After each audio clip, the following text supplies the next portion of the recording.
Hello friends, welcome to my channel. இன்றைக்கி நம்ம ஆரி ஒர்க்கில் ஒரு சிம்பிளான ஃப்ளவர் டிசைன் தான் பார்க்க போகிறோம். இப்போ பாருங்கள், நான் ஏற்கனவே ரவுண்ட் ஷேப்பு ஸ்டோனை வந்து ஸ்டிக் பண்ணியிருக்கேன். அதை சுற்றி வந்து ரெண்டு பீடாக சுகர் பீடு வந்து ஸ்டிச் பண்ணிக்கிறேன். அதுக்கு முன்னாடி என்னோடய சேனலை நீங்கள் இப்போ தான் ஃபர்ஸ்ட் டைம் பார்க்குறீங்கன்னா மறக்காமல் சேனலை சப்ஸ்கிரைப் பண்ணி சப்போர்ட் பண்ணுங்கள்.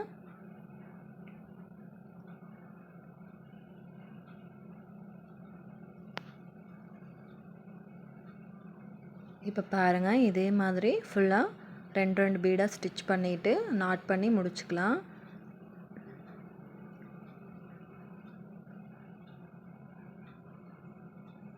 இது வந்து பிகினர்ஸ்க்கு வந்து ரொம்பவே ஈஸியாக இருக்கும். இப்போ ஸ்டோன் செயினை வந்து சுற்றி ஸ்டிச் பண்ணிக்கலாம்.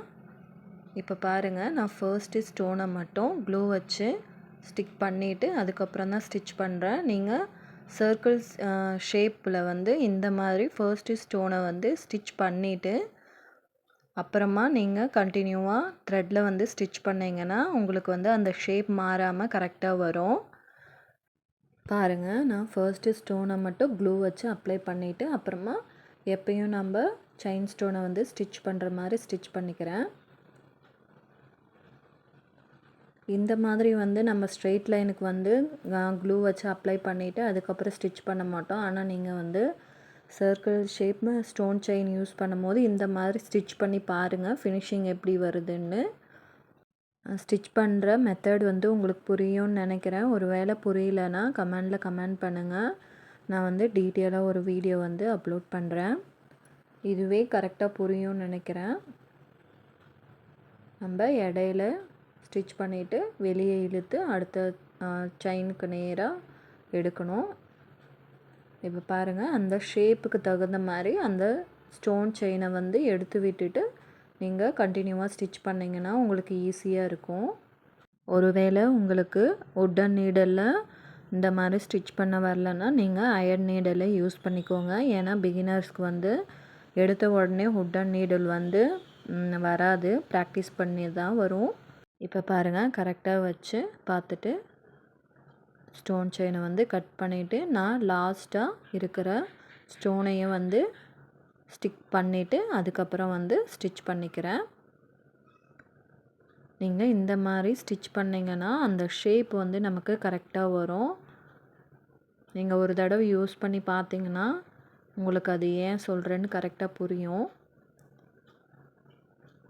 இப்போ பாருங்கள், எடுத்து விட்டுட்டா அந்த ஷேப் வந்து நமக்கு நீட்டாக வரும். அதே மாதிரி இன்னொரு ஸ்டோன் லைனை வந்து ஸ்டிக் பண்ணிவிட்டு நான் அடுத்ததாக வந்து 4 mm copper colour punch bead எடுத்திருக்கேன். இதை வந்து ஒவ்வொரு பீடாக ஸ்டிச் பண்ணிக்கலாம்.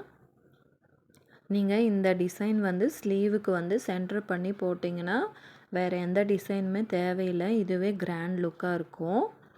இது வந்து நான் போடுற டிசைன் வந்து ஸ்லீவுக்கு தான் வருது. இப்போ பாருங்கள், ஒவ்வொரு பீடாக ஸ்டிச் பண்ணிவிட்டு நீங்கள் இந்த மாதிரி கேப் வரும்போது பயப்பட தேவையில்லை. நீங்கள் நாட் பண்ணிவிட்டு அந்த 2 பீடையும் இப்படி பண்ணி விட்டிங்கன்னா அந்த கேப் வந்து மறைஞ்சிரும்.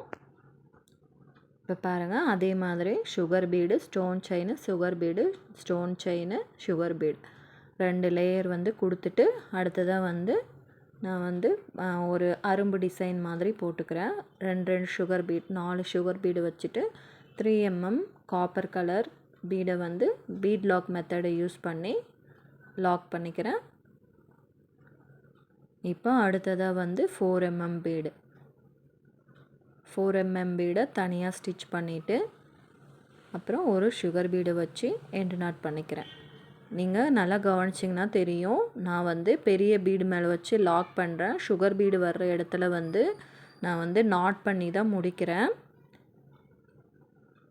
பாருங்கள், இதுக்கு வந்து நான் வந்து பீட் லாக் மெத்தடை யூஸ் பண்ணுறேன்.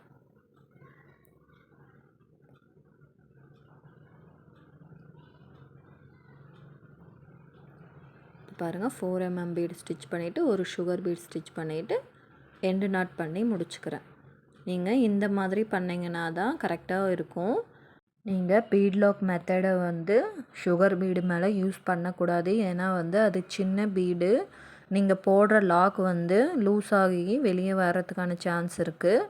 அதனால் நீங்கள் எப்பயுமே பீட் லாக் பண்ணும்போது பெரிய பீட் மேலே பண்ணணும். சுகர் பீடு யூஸ் பண்ணும்போது நீங்கள் நாட் பண்ணி தான் முடிக்கணும். இப்போ பாருங்கள், நீங்கள் ஒரு பெரிய பீடு ஒரு சுகர் பீடு வச்சு ஸ்டிச் பண்ணும்போது தனித்தனியாக ஸ்டிச் பண்ணணும். ஒரு ஸ்டிச்சு, அடுத்ததாக வந்து சுகர் பீடுக்கு ஒரு ஸ்டிச்சு. நீங்கள் இந்த மாதிரி ஸ்டிச் பண்ணிங்கன்னா சுகர் பீடு வந்து தனியாக படுத்த மாதிரி தெரியாது. நீங்கள் ரெண்டுத்துக்குமே ஒரே ஸ்டிச் யூஸ் பண்ணிங்கன்னா அது வந்து சுகர் பீடு மட்டும் ஒரு மாதிரி படுத்த மாதிரி தெரியும். அந்த ஹோல் இருக்கிற இடம் வந்து அப்படியே தெரியும்.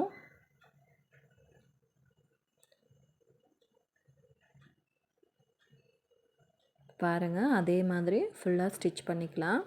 பிகினர்ஸ்க்கு வந்து இந்த டிசைன் வந்து ரொம்பவே ஈஸியாக இருக்கும்.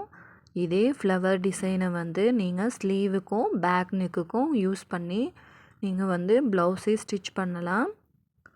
நான் சொன்ன மெத்தட் வந்து உங்களுக்கு கண்டிப்பாக புரிஞ்சிருக்கும்னு நினைக்கிறேன். இந்த டிசைனில் இல்லை ஆரி ஒர்க்கில் வேறு எந்த டவுட்டாக இருந்தாலையும் கமெண்ட் பண்ணுங்கள். ஓகே ஃப்ரெண்ட்ஸ், இந்த டிசைன் கண்டிப்பாக உங்களுக்கு பிடிச்சிருக்கும்னு நினைக்கிறேன். பிடிச்சிருந்தால் லைக் பண்ணுங்கள், ஷேர் பண்ணுங்கள். மறக்காமல் என்னோடய சேனலை சப்ஸ்கிரைப் பண்ணி சப்போர்ட் பண்ணுங்கள். பக்கத்தில் இருக்கிற பெல் ஐக்கானையும் கிளிக் பண்ணிக்கோங்க. அப்போ தான் நான் போடுற வீடியோ வந்து உங்களுக்கு நோட்டிஃபிகேஷனில் வரும். ஓகே ஃப்ரெண்ட்ஸ், தேங்க்ஸ் ஃபார் வாட்சிங். பாய் ஃப்ரெண்ட்ஸ், அடுத்த வீடியோவில் பார்க்கலாம். தேங்க்ஸ் ஃபார் வாட்சிங்.